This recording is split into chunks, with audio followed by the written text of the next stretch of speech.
हरे कृष्णा। श्रील प्रभुपाद की जय। जय श्री राधा कुंज बिहारी गौर निताई भगवान की जय। राधा वृंदावन चंद्र भगवान की जय। अनंत कोटि वैष्णव वृंद की जय। तो भगवान कृष्ण की, उनके धाम की, राधा रानी की, इसकी जानकारी के सीरीज में हम देख रहे हैं कि ब्रह्मा जी कैसे भगवान की स्तुति कर रहे हैं, क्योंकि भगवान का उन्होंने दर्शन किया। तो कुछ श्लोकों से उन्होंने स्तुति की, जिनमें से कुछ श्लोक हमने कर लिए हैं और आज मैं शुरू कर रही हूँ जहाँ से हमने छोड़ा था वहाँ से। तो कहते हैं ब्रह्मा जी, एको प्यसो रचयितुम जगदंड कोटि। जो शक्ति एवं शक्तिमान में अभिन्नता होने के कारण निर्भेद एक तत्व है। भगवान कृष्ण अकेले हैं, शक्ति भी उन्हीं की है और शक्तिमान भी वो स्वयं है, इसलिए निर्भेद एक तत्व है, जिनके द्वारा करोड़ों ब्रह्मांडों की सृष्टि होने पर भी जिनकी शक्ति उनसे पृथक नहीं है। यदि भगवान ने करोड़ों ब्रह्मांडों की सृष्टि कर दी तो भगवान के ताकत में, भगवान के क्षमता में कोई कमी नहीं आती है, वो फिर भी उतने ही शक्तिशाली रहते हैं। ऐसा नहीं है कि भगवान में कुछ कमी आ गई क्योंकि उनके शरीर से अनंत कोटि ब्रह्मांड निकला, ऐसा कुछ नहीं होता। तो जिनमें सारे ब्रह्मांड स्थित हैं एवं जो साथ ही साथ ब्रह्मांडों के भीतर रहने वाले परमाणु समूह के भीतर भी पूर्ण रूप से अवस्थान करते हैं, उन आदि पुरुष गोविंद का मैं भजन करता हूँ। तो भगवान ब्रह्मांड के अंदर भी हैं, ब्रह्मांड के बाहर भी हैं, और जो छोटा सा कण होता है हमारे शरीर के अंदर, उस कण में भी भगवान विराजमान है। ये भगवान की स्पेशल क्वालिटी है, क्षमता है। परमाणु के अंदर भी भगवान विराजमान रहते हैं और भाव भक्ति से भावित हृदय वाले मनुष्य अपने उपयुक्त रूप, महिमा, आसन, वाहन तथा आभूषणों को प्राप्त करके वेद कथित मंत्र सूक्तों द्वारा उनकी स्तुति करते हैं। जितने भी साधु होते हैं, महात्मा होते हैं, मुनिजन, ऋषिगण और भक्त होते हैं, उनके पास बहुत सारी चीजें रहती हैं भगवान के द्वारा दी हुई, और वो समझते भी हैं कि ये भगवान की कृपा है जो हमारे पास इतनी सारी सामग्रियां हैं। कम या ज्यादा जो भी होता है, उन चीजों से वो क्या करते हैं, वो भगवान की स्तुति करते हैं। ठीक है। और कैसे स्तुति करते हैं? वेदों में जो श्लोक है, स्तोत्र है, उसके माध्यम से। जिन्हें ज्ञान है संस्कृत का, वेदों का, वो ऐसा करते हैं। जो अपने धाम गोलोक में अपनी स्वरूप शक्ति 64 कला युक्त आह्लादिनी श्री राधा तथा उनकी सखियों के साथ, जो कि उनके नित्य आनंद में चिन्मय रस से स्फूर्त एवं पूरित रहती हैं, निवास करते हैं। तो भगवान कृष्ण गोलोक धाम में निवास करते हैं, जहाँ उनकी अपनी शक्ति राधा रानी होती हैं और उसके साथ साथ उनकी बहुत सारी सखियां होती हैं और 64 कला युक्त होती हैं। राधा रानी में 64 कला होते हैं, गुण होते हैं, अलग अलग प्रकार के गुण होते हैं। हर चीज में वो एक्सपर्ट होती हैं, जिसको एक्सपर्टीज कहते हैं इंग्लिश में, वैसा होता है राधा रानी का। ऐसा रूप है। हर चीज, चाहे नृत्य हो, गाना हो, पेंटिंग हो, चित्रकारी जिसको कहते हैं, या सिलाई करना हो, कुकिंग करना हो, या मृदंग बजाना हो, या पान लगाना हो, ऐसी कोई भी सेवा जो एक व्यक्ति करता है, उस सेवा में राधा रानी बिल्कुल एक्सपर्ट हैं। इसलिए उन्हें कहा जाता है 64 कला युक्त।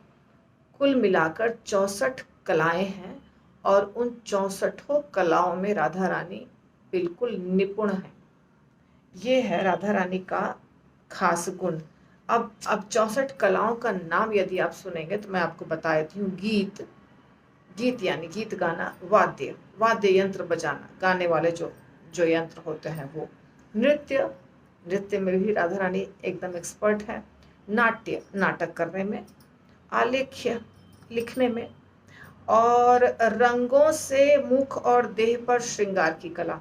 आपने देखा होगा वृंदावन में और बहुत बड़े बड़े जो हमारे मंदिर हैं, जिसमें जिन मंदिरों में वैसे कला करने वाले ब्रह्मचारी हैं या माता जी हैं, तो भगवान के यहाँ से लेके यहाँ तक ऐसे सब जगह उनके आँखों के नीचे श्रृंगार किया रहता है सुंदर सुंदर रंगों से। वो आर्टिफिशियल रंग नहीं होता है, वो नेचुरल रंग होता है जो भगवान के शरीर को थोड़ा भी नुकसान नहीं करता है। फूलों से बना हुआ, पत्तियों से बना हुआ, फलों से बना हुआ जो रंग होता है, उससे निकाल के उसको बनाया जाता है और उससे श्रृंगार किया जाता है। ये एक कला है। तो इसमें भी राधा रानी एक्सपर्ट है। और उसके बाद तंडुल, कुसुम, वली, विकार, चावलों से, फूलों से जो अल्पना बनाते हैं, जिसको आप क्या कहते हैं, रंगोली, उसको अल्पना कहा जाता है हम लोग की तरफ।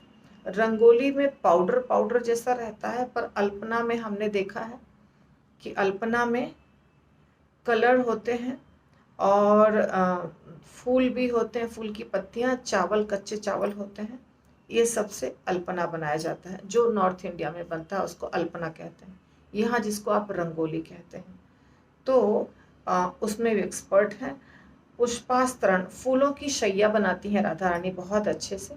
तो फूलों की शैया बनाने में राधा रानी बहुत एक्सपर्ट है। आप देखे होंगे जब आप जाते हैं निधिवन, तो निधिवन में भगवान का एक सेज है जिसको शैया कहते हैं, शैया या सेज जो भी कहिए। तो उस पर सजाया जाता है रात्रि को। सुबह जब दरवाज़ा खोलते हैं पुजारी तो देखते हैं सेज बिगड़ा हुआ है, दातुन चबाया हुआ है, लड्डू फोड़ा हुआ है, खाया हुआ है थोड़ा सा। ये सब रखा जाता है रात्रि को। फिर दरवाज़ा बंद किया जाता है। बड़े बड़े लॉक होते हैं, चाबी होता है। वो चाबी और ताला जो लगाया जाता है वो अकेले व्यक्ति नहीं लगाता है, और खोलते समय भी वो अकेले नहीं खोल सकता है। 2 व्यक्ति होते हैं, अलग अलग स्थान पर रहते हैं, वो आके खोलते हैं। किसी को ये नहीं लगे कि इसने कुछ किया है, इसलिए एक आदमी के हाथ में कुछ नहीं रहता है। तो अब बहुत सारे ताले लगते हैं बाहर गेट से शुरू होकर अंदर तक। पर सुबह जब व्यक्ति दर्शन करने जाते हैं तो लड्डू फूटा हुआ, दातुन छुपाया हुआ और सेज बिखरा हुआ। तो सेज बहुत महत्वपूर्ण है। भगवान का जो सेज लगता है, इसको शैया कहते हैं, आसन कहते हैं। आसन तो बैठने वाला होता है और सोने वाला शैया कहलाता है। वो शैया बनाने की कला होती है। ऐसे तो पुजारी बनाते हैं, पर राधा रानी उस कला में बहुत ही ज़्यादा एक्सपर्ट है। उसको कहते हैं पुष्पास्तरण। और दशन वसनांग राग, दांत और वस्त्र साफ करने हेतु मिश्रण लगाने की कला। ये कुछ होता होगा गोलोक धाम के लोगों के पास, ये मिश्रण क्या होता है। हमारे दुनिया में तो टूथपेस्ट होता है, साबुन होता है, शैम्पू होता है, ये सब होता है। पर भगवान के धाम में और भक्तों के जो नेचुरल होते हैं, जो शुरू से ज़मानों से चला रहे हैं, वो सब उसमें जड़ी बूटी सब नेचुरल चीज़ें होती हैं, आयुर्वेदिक जिसको कहते हैं। तो उसमें भी राधा रानी एक्सपर्ट है। मणि भूमिका कर, मणियों का आधार बनाने की कला। शैया स्वपन, शैया बनाने की कला। ये फूलों की शैया थी पिछला जो था, और ये सिर्फ शैया है, यानी जो बिस्तर लगता है वो। फिर उदक वाद्य, पानी में संगीत बजाने की कला, पानी में म्यूजिक। आजकल भी कोई कोई बजाते हैं पानी में म्यूजिक। तो इसमें फिर पानी उलीचने की कला, पानी फेंक फेंक के जो खेलते हैं, भगवान खेलते हैं, राधा रानी खेलती हैं, सब सखियाँ खेलती हैं, पानी उलीचने की कला। फिर चित्र योग, रंगों को मिलाने की कला। फिर माल्य ग्रंथन, माला बनाने की कला, फूलों की माला जो बनाते हैं वो, या मोतियों की माला। फिर शेखरा पीड़ योजन, सिर पे मुकुट लगाने की कला। नैपथ्य योग, विश्राम गृह में सजाने की कला। कर्णपात्र भंग, कनपटी को सजाने की कला, कान पे जो भी लगाते हैं। सुगंध युक्ति, सुगंध लगाने की कला। भूषण योजन, आभूषण बनाने की कला। ऐन्द्रजाल, देखिए बहुत सारी कलाएं हैं और सुनना चाहिए ना, राधा रानी को ये सारी कलाएं पता है। हम लोग को भी भगवत धाम जाने के बाद ना राधा रानी और उनकी सखियों के साथ ये सब कला में हमें क्या करना है, मदद करना है। जो मांगा फूल दो तो फूल दो, जो बोला, जैसे आप हार की सेवा करते हैं तो नए भक्त को क्या बोलते हैं, फूल की डंडी तोड़ो। वो बेचारा खाली फूल की डंडी बैठ बैठ के तोड़ता रहता है ना, नया भक्त बिल्कुल जो है, माता जी जो नई है। फिर कहते हैं सिंपल लड़ी गूथो, तो वो लड़ी गूथते रहती है। और आप क्या करते हैं, सबको मिला के सुंदर डिजाइन से हार बनाते हैं, जो एक्सपर्ट माता जी हैं। तो वैसे ही हर सेवा में हम लोग जब जाएंगे गोलोक धाम, चाहे कितने भी जन्म के बाद जाएं, तो हमें ये सब राधा रानी की सखियों के साथ ये सब सेवा में थोड़ा थोड़ा सीख करके उनका भार थोड़ा कम करना है। जो हमसे बनेगा वो हमको करना है ना। तो समझ जाइए, ये सब आना चाहिए। लोग कहते हैं माता जी सब, प्रभु जी क्या करें, क्या सेवा, कुछ मंदिर में सेवा नहीं है। देखिए कितनी सेवाएं, ये सारी सेवाएं जो राधा रानी करती हैं, ये सब यहाँ पर भी विग्रहों के लिए ये सारी सेवाएं होती हैं। ऐसा नहीं समझिए कि यहाँ पे जो भगवान के विग्रह होते हैं उनको कुछ नहीं करना पड़ता है, ये सब सेवा होती है उनके लिए। वृंदावन के विग्रह हों, पुणे के हों, कहीं के भी विग्रह हों, उनके अंदर ऑल्टर में सब सेवाएं होती है। ठीक है, तो ये है। फिर दूसरी सेवा जो अभी मैंने आपको लास्ट वाली बताई, ऐन्द्रजाल यानी जादू, जादू दिखाने की कला। कौचुमार एक प्रकार की कला है, इसका वर्णन नहीं बताया गया है कौचुमार का। हस्त लाघव, हाथों से मुद्राएं बनाने की कला। ये मुद्रा हमें नहीं पता है, पर मंदिर के ब्रह्मचारियों को पता होता है, जो पूजा करते हैं उनको मुद्रा पता है। पुजारी को कुछ कुछ मुद्राएं होती है जो सीखना पड़ता है। हमने एक बार सिर्फ देखा है, इसलिए मुझे कुछ पता नहीं। फिर चित्र शाका पूप भक्ष्य विकार क्रिया, नाना प्रकार के सैलेड्स, रोटी और स्वादिष्ट व्यंजन बनाने की कला। तो ये राजभोग में, संध्या भोग में सब माता जी बनाती हैं, पर स्वादिष्ट बनाना है। प्रसादम जो होता है, भोग जो होता है, खाने में स्वादिष्ट, देखने में सुंदर, पचने में हल्का और सुगंध उसका अच्छा होना चाहिए। फिर जब सजाते हैं, प्लेटिंग करते हैं, वो भी अच्छा होना चाहिए। तो ये सब एक बहुत बड़ा विज्ञान है या कला है। विज्ञान भी है और कला भी है। इसीलिए डोमेस्टिक साइंस जो होता है ना, उसको साइंस भी कहा जाता है और आर्ट्स भी कहा जाता है, क्योंकि वो आर्ट्स सब्जेक्ट के अंदर है, पर फिर भी डोमेस्टिक साइंस है वो। तो ये एक कला है, सैलेड बनाना, रोटी बनाना, स्वादिष्ट व्यंजन बनाना। राधा रानी एक्सपर्ट है। राधा रानी के किचन में, जो हमारा किचन होता है मंदिर का, उसको राधा रानी का किचन ही कहा जाता है, क्योंकि वो उसकी मालकिन राधा रानी है। तो यदि आपको कोई माता जी कुछ बोल देती हैं, जैसे मुझे भी कोई कोई माता जी कुछ बोलती हैं, जो भी माता जी बोलती हूँ, सीनियर जूनियर जो भी बोलती हूँ, माता जी आप क्या बना रहे हैं, ये क्या डाला है, बहुत बार मुझे जवाब नहीं देने का मन करता है। इसका कारण ये है कि कुकिंग के समय बोलना नहीं चाहिए ज़्यादा। हमारे मुख से कुछ भी जाएगा गलत है अगर चला गया तो। दूसरी बात, चेतना सही होनी चाहिए, इसलिए ज़्यादा बात नहीं करनी चाहिए। इसलिए मुझे मन नहीं करता है मैं हर प्रश्न का जवाब दूँ। तो पूछती हैं माता जी, और कभी कभी कोई माता जी कुछ बोलती हैं जो कि ऐसा लगता है, अरे ऐसा उसने मुझे क्यों बोला, मैं तो अच्छा बनाई, उन्होंने क्यों बोला। पर हमें क्या सोचना चाहिए, उसके माध्यम से राधा रानी ने बोला, ठीक है ना। अगर राधा रानी को मन है कि हम ऑरेंज जूस पिए और आप बना रहे हैं वाटरमेलन जूस, तो कोई भक्त आके आपको बोलेगा, अरे क्यों वाटरमेलन बनाया, पिछली बार भी वाटरमेलन बना था, ऑरेंज क्यों नहीं बनाया, ऑरेंज पड़ा हुआ। मतलब समझिए क्या राधा रानी बोल रही हैं कि मत बनाओ, ये बनाओ, क्योंकि किचन किसका है, राधा रानी का। तो राधा रानी खुद आके तो बोलेंगी नहीं आपको, तो किसी और से बुलवाती हैं। ठीक है, तो जब भी कोई कुछ बोले समझ जाइए किसकी इच्छा है, राधा रानी की इच्छा। तो उनका किचन है। जितना कृष्ण भगवान के विग्रह हैं दुनिया के, उनकी सेवा जहाँ होती है उस सब की इंचार्ज राधा रानी, तो एक्सपर्ट है। और फिर सूची वाय कर्म, यानी सिलाई बुनाई की जो कढ़ाई होती है, बुनाई कढ़ाई उसकी कला। फिर सूत्र क्रीड़ा, धागों से खेलने की कला। वीणा डमरक वाद्य, वीणा और डमरू बजाने की कला। प्रतिमाल, श्लोकों को यथानुसार स्मृति से दोहराने की कला। देखिए राधा रानी श्लोकों को बोलने में भी बहुत एक्सपर्ट हैं। ऐसा नहीं कि सिर्फ वो बुनाई कढ़ाई करती हैं, वो संस्कृत के श्लोकों का उच्चारण करती हैं बहुत अच्छे से, बहुत तरीके से करती हैं वो और दोहराती भी हैं, याद भी करती हैं। फिर दुर्वचक योग, अकाट्य भाषा बोलने की कला।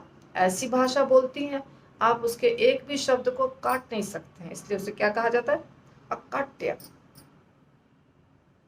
पुस्तक वाचन, पुस्तकों को बोलकर पढ़ने की कला।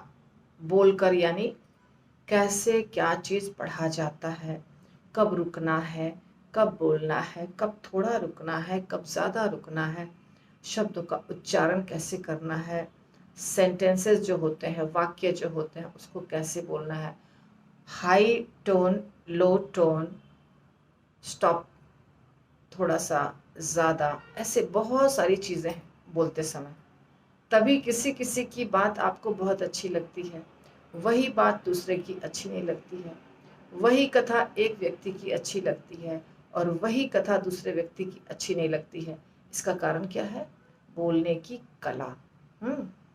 तो जो पुस्तक होता है इसको पढ़ा जाता है। हम जब छोटे थे, स्कूल में थे, तो कॉलेज में तो नहीं, कॉलेज में तो प्रोफेसर के पास टाइम नहीं रहता है, पर स्कूल्स में सब जगह बचपन से लेके 10th तक की बात कर रही हूँ, हमारे क्लास में हिंदी और इंग्लिश और संस्कृत, बांग्ला, जो भी भाषा की पढ़ाई हुई, उसमें एक क्लास होता था जिसमें बोल करके बच्चों को सिखाया जाता था।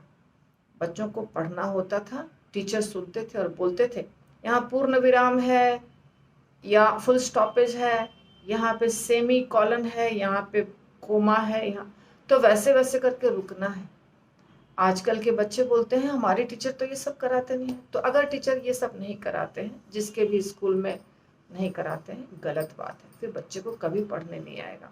तो ये एक कला है, कैसे बोलना है, कब बोलना है, कब नहीं बोलना है, कब रुकना है, कब नहीं रुकना है, कितने देर का पॉज होना है, ठीक है, किस चीज़ को ज़्यादा ऊंचाई से बोलना है, किसको नीचे से बोलना है, ऑल दोज थिंग्स, एवरीथिंग, सब कुछ का एक तरीका होता है।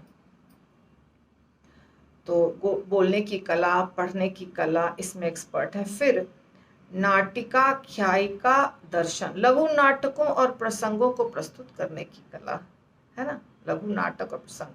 फिर काव्य समस्या पूरण, काव्य के कठिन श्लोकों का समाधान करने की कला। पूरा एक्सपर्ट है राधा रानी हर चीज में। काव्य समस्या पूरण, काव्य के कठिन श्लोक जो होते हैं, जो श्लोक लिखे रहते हैं कहीं पर भी, भगवत गीता हो, भागवतम हो या कविता पाठ हो, तो वो जो श्लोक होते हैं वो कठिन कठिन जो शब्द होते हैं उसको कैसे इजी भाषा में करके, उसको आसान करके, समाधान करके कैसे बोला जाए या पढ़ा जाए या लिखा जाए, वो भी पता है राधा रानी को बहुत अच्छे से। फिर पट्टिका वेत्र वाण विकल्प, ढाल, लाठी और तीर बनाने की कला। देखिए राधा रानी को कितनी चीजें आती हैं, श्रृंगार भी आता है और लाठी भी आता है और ढाल भी आता है। अच्छा, राधा रानी को आता है तभी तो दुर्गा माता को आता है।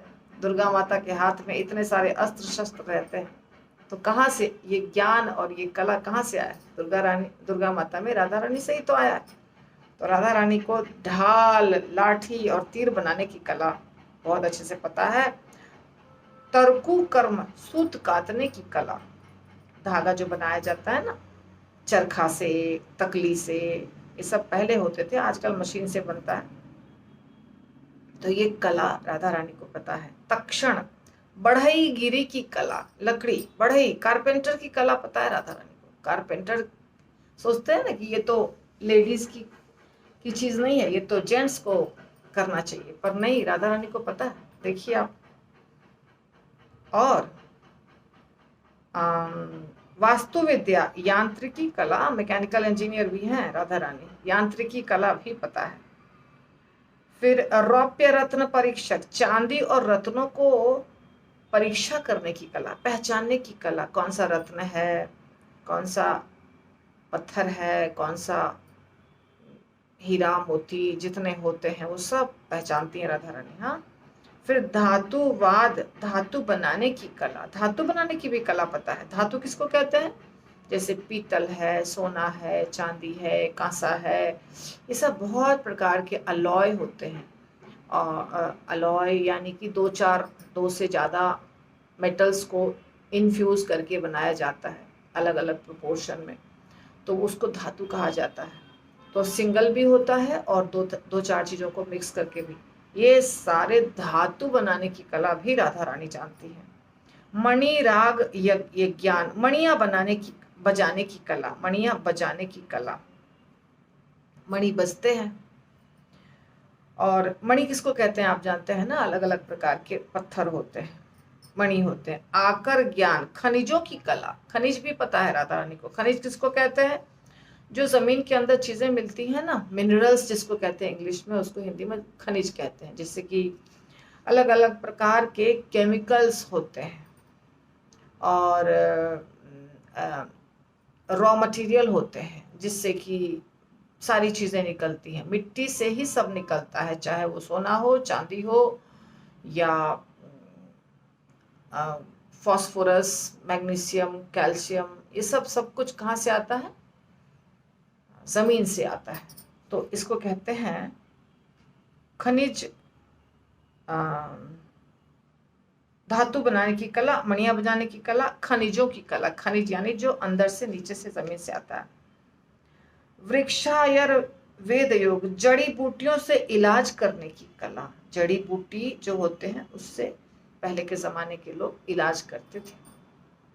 जैसे आजकल दवाई खाते हैं वैसे जड़ी बूटी से इलाज हुआ करता था। आपको ध्यान होगा लक्ष्मण जी जब मृत हो गए थे करीब करीब, तब हनुमान जी लाए थे मृत संजीवनी बूटी। हाँ, और कहाँ से लाए थे? बहुत दूर था पहाड़, उनको समझ में नहीं आया इसलिए पूरा पहाड़ उठा कर ले आए। तो उससे लक्ष्मण जी को होश में लाया गया था। तो इतना महत्वपूर्ण होता है जड़ी बूटी, ये भी पता है। इलाज करने की कला। मेष कुक्कुट लावक युद्ध विधि, भेड़ों मुर्गों पक्षियों के लड़ने के ढंग का ज्ञान होने की कला। ये सब लड़ते हैं आपस में। पहले के ज़माने में ना, पहले के ज़माने में राजा के यहाँ और भी जगहों पर, जैसे आजकल टीवी देखते हैं, पिक्चर देखते हैं, बहुत सारे चैनल्स होते हैं। पहले क्या होता था? सीधा देखते थे आंखों से। तो ये भी होता था, दो सांडों को लड़वाया जाता था, दो भेड़ों को लड़वाया जाता था, तो ये मुर्गे मुर्गियों को, पक्षियों को लड़वाया जाता था। तो ये एक कला है। आज भी किसी किसी देश में मैं सुनती हूँ होता है। तो ये एक कला है, इसका ज्ञान था राधा रानी को, क्यों? शुक सारिका प्रपालन, स्त्री और पुरुष तोतों को पालन और उनका वार्तालाप समझने की कला। तो ये एक गीत है, वृंदावन विलासिनी राय अमदेर, ठीक है ना? मैंने गाया था ये गीत पहले, मुझे रिक्वेस्ट भी किया था एक माता जी ने, माता जी फिर से गाइए ना, नहीं गा पाई। शुक बोले अमर कृष्ण मदन मोहन, सारी बोले अमर राधा, भूल गई ताई। तो शुक और सारी दो होते हैं, एक तोता और एक नर तोता और एक मादा तोता। तो दोनों अपनी अपनी भाषा में बातें करते हैं, दोनों बातें करते हैं, वो एक दूसरे की भाषा समझते हैं, हम नहीं समझते हैं। लेकिन राधा रानी इनकी भाषा समझती है, शुक और सारी।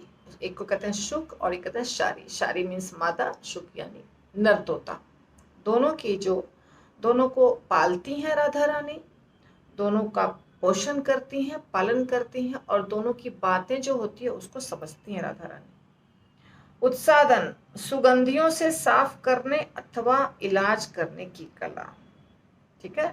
केश मार्जन कौशल, बाल बनाने की कला। बाल जो होते हैं उससे अलग अलग प्रकार के जो तरह तरह के चोटियां, जूड़े, क्या क्या, वो सब बनाने की कला। अक्षर मुष्टिक कथन, अक्षरों तथा उंगलियों से बात करने की कला।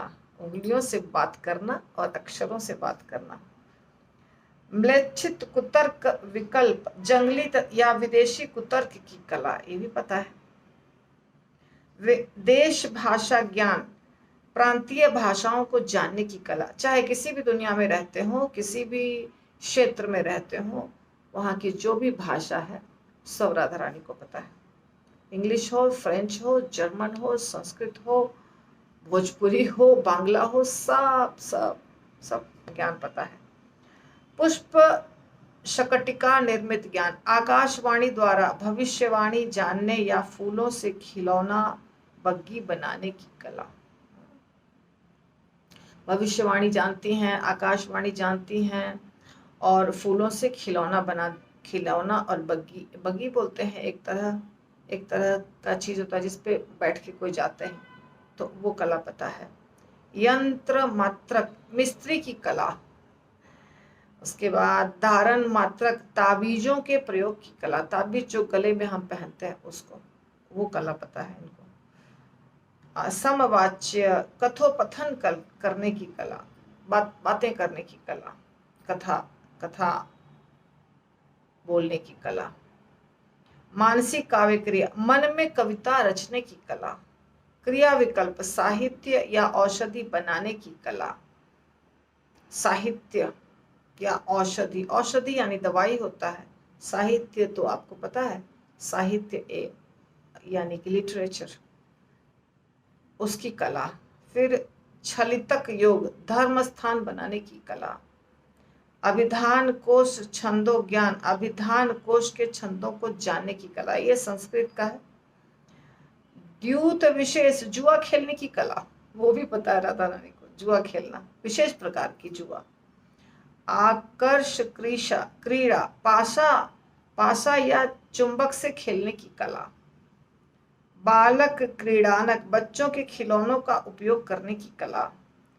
वैनायिकी विद्या, अनुशासन लागू करने की कला। वैजय की विद्या, विजय पाने की कला। वैतालिकी विद्या, स्वामी को संगीत द्वारा नींद से उठाने की कला। तो आप सोच रहे होंगे आज तो पूरा का पूरा समय चला गया, लेकिन अगर आपको राधा रानी के बारे में जानना है, कृष्ण के बारे में जानना है, उनके धाम के बारे में जानना है ना, तो राधा रानी के बारे में तो ये जानकारी है। और देखिए आप अभी लेक्चर सुन रहे हैं, पता नहीं फॉरवर्ड कर करके सुनते हैं, कैसे सुनते हैं भगवान जाने, तो फॉरवर्ड करके मत सुनिए। और दूसरी बात, कथा के बीच में ही आप लाइक जरूर करिए। लाइक जो होता है ना, ऐसे आपके वीडियो के नीचे ऐसे रहता है ना, उसको बस टच करना है, पैसा नहीं खर्च होता है। ये मत समझिए कि उसको करने से आपका कुछ ज़्यादा बिल आ जाएगा, ऐसा कुछ नहीं होता है। तो उसको लाइक अवश्य कीजिए। तो इस प्रकार कथा सुनना है और कथा को लाइक करना है और अपने दोस्तों में शेयर करना है, रिश्तेदारों में। ये सिर्फ नाम बताया मैंने, 64 कलाओं का सिर्फ नाम बताया, उसका विवरण बहुत बड़ा है जो हम नहीं करेंगे। तो ये हो गया राधा रानी के बारे में जानकारी कि राधा रानी में इतनी कलाएं हैं, इतने गुण हैं, 64 कलाओं से निपुण है राधा रानी। और जो स्वयं श्याम सुंदर कृष्ण हैं, जिनके अनेकानेक अचिंत्य गुण हैं तथा जिनका शुद्ध भक्त प्रेम के अंजन से रंजित भक्ति के नेत्रों द्वारा अपने अंतर हृदय में दर्शन करते रहते हैं, उन भगवान गोविंद को मैं प्रणाम करता हूँ। तो भगवान के जो भक्त होते हैं वो क्या करते हैं, भगवान के रूप का, गुण का चिंतन करते हैं और अपने हृदय में हमेशा भगवान को देखते हैं। देखिए हम लोग तो सिर्फ कोशिश कर रहे हैं भक्त बनने की, हम तो भक्त हैं ही नहीं, बिल्कुल भक्त नहीं है। क्योंकि जो भक्त होते हैं ना, वो तो देखिए, अभी श्रीनिवास आचार्य के बारे में मैं ऑडियो में कथा आपको बता रही हूँ।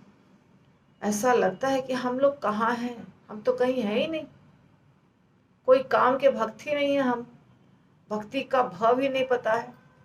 श्रीनिवास आचार्य को सब लोग दर्शन दे रहे हैं, महाप्रभु, नित्यानंद प्रभु, अद्वैत आचार्य, रूप गोस्वामी, सनातन गोस्वामी। अद्वैत आचार्य तो सीधे अपना पूरा शरीर के साथ, सपने में नहीं, शरीर के साथ खड़े होकर दर्शन दिया श्रीनिवास आचार्य को, शांतिपुर जब गए थे। तो भक्ति जब हम करते हैं तो ये सब होता है। हमारा क्या प्रॉब्लम है, हमारा भक्ति से ज्यादा मन दूसरे जगह लगता है। जब दूसरे जगह मन लगेगा तो भगवान दर्शन कैसे देंगे? भगवान दर्शन तब देते हैं जब भगवान में मन लगता है, भगवान के हर चीज में मन लगता है। वो हमारा लगता नहीं है, ये तो मुसीबत है। तो जो भक्त होते हैं वो अपने आंखों में एक सुरमा लगाते हैं। सुरमा यानी काजल, सुरमा कहते हैं, मुस्लिम वर्ड है, मतलब उर्दू वर्ड है शायद। मुस्लिम लोग जो होते हैं ना वो सुरमा कहते हैं। हम क्या कहते हैं? हम काजल कहते हैं ना, वो लोग सुरमा कहते हैं। तो सुरमा मैं इस पता नहीं कहाँ से मेरे दिमाग में ये वर्ड आ गया, सुरमा। यहाँ पे है अपने आंखों में प्रेम रूपी काजल लगाते हैं, अंजन, अंजन, अंजन लगाते हैं। संस्कृत का वर्ड है ये, और काजल पता नहीं कौन सा वर्ड है। अंजन जो है वो संस्कृत का वर्ड है। प्रेमांजन छुरित भक्ति विलोचनेना।